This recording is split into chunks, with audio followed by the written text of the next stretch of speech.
Alright, I thought I'd talk about this door from, it's probably 210 years old.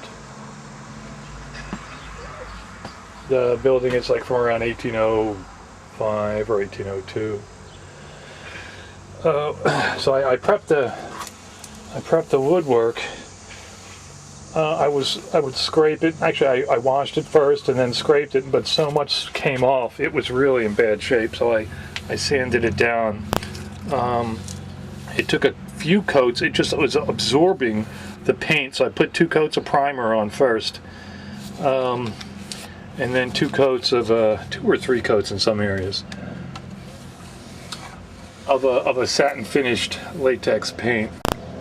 There was other prep work that was done too. I think the storm door was mounted onto this, so there was like an angle frame that was still on here. So I took the frame off. For some reason, this stuff here wasn't painted. I don't know why. And up here, it looked like just a primer coat on this, all of this. So this took like 3 or 4 coats. The wood is new, but it was just sucking it in. So, and same with this. This just had the primer coat on. So there was some of that prep work, and then wherever the storm door would latch was notched out, so I filled it in. I think I put a piece of pine in, and then I did the rest. I can't see it, but this was all rotted away down here, all of this, and on this side it was rotted away around here. So I used an epoxy, a hawk, and a trowel. Actually, I think I applied it like 4 or 5 times in order to build it out. I didn't want to just do it all at once. Sanded in, or scraped between coats. This turned out okay. A little cracking. And then this is pretty much the same with the door. 3 coats on the door, so it can be washed. And then there was no door bottom, so there was a gap when you closed the door of between 1/2 inch and 3/4 of an inch or so. So I found the door bottom that wasn't too obtrusive. I don't know if you can see it. Where's it at? This stuff here, it's about 1/2 inch. They have pieces that are a little bigger, and it's more of like a boot. It comes up and then angles down, just more visible. So I decided to go with the brown, and it worked out pretty well along the oak threshold, even though the door was a little thinner, but there was already a piece of wood there, so I took that off. It fit in there pretty good. And then this was all chewed up. This wasn't here. This, I think, was 7 1/4 inches. This catch, this wasn't working. It was all corroded. There's no yellow metal in this. They're usually yellow metal, but I guess it was just un-Quaker-like, so they just didn't. So this material got all corroded, severely pitted. It's still. I opened it up, ground it down, and then found the spring. It was like a leaf spring mechanism that this thing was just loose, but it just needed that spring for it to pop back out. And a friend of mine made keys up for it. I just put the keys in an envelope and filed them. And then what? Oh, so I couldn't find, this wasn't around, and they were available on the internet, like 3 1/4 inches or 5 1/4, not this side, not 7 1/4 or 7 1/8. I just couldn't find it. I don't know why. Antique or replicas or almost antiques, nothing. So I noticed that this must have been the original latch mechanism, because it's like that in the other room, the door, where the latch would just slide up and then down on this. This hole was already here. So I found a latch, and I put it on. I installed it here. I think I drilled it. It was pretty easy to drill through because the hole was already there. So then you could just like push down like a gate latch. But I noticed people they weren't used to it. Oh, and it wasn't latching here. It was too tight. So I had to take this off, and I put it on a grinder. It took a while because my grinder isn't that good, but I ground down like 3/16, almost a quarter of an inch, so the latch would come down. And I guess I used really long screws in here. But I noticed the people weren't really, since they weren't used to it, they were just coming here and pulling on the door, and they were pulling on the latch, and they were just used to this thing working. It was either locked or nothing was locked. So in the winter it could blow open. So, and around the time where I finished putting this thing on, I found this catch in a drawer. It was actually really good timing. So I took the latch off, filled it in from the outside, and I cut a piece of plug here. It's just fitted, it's not like glued or anything. And then but I couldn't put this on here because this piece of wood, this trim, was it was all chewed up. It looks like it was just split and broken apart, and apparently like what they did on this building is they used the trim as part of the jamb, as opposed to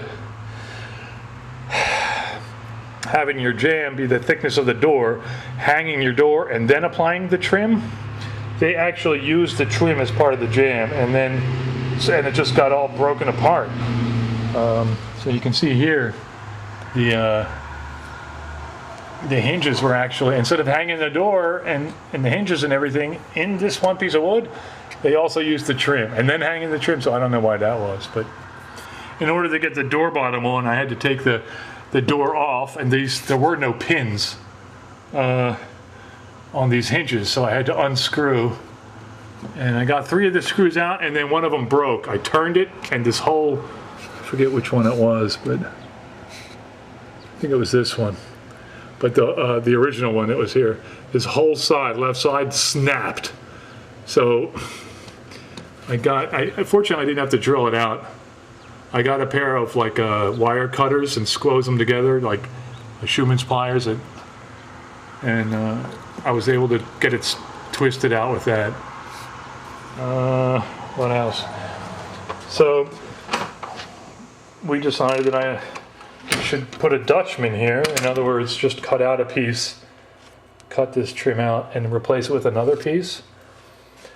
So I took this trim off, and I cut behind the trim, and then I used a chisel to take this out and this out, and then I took the piece from over on this side, figuring I'm never going to be able to match the stain, and the bead might be tough, so I took it out of this side. I took it down low, so I took it out of here,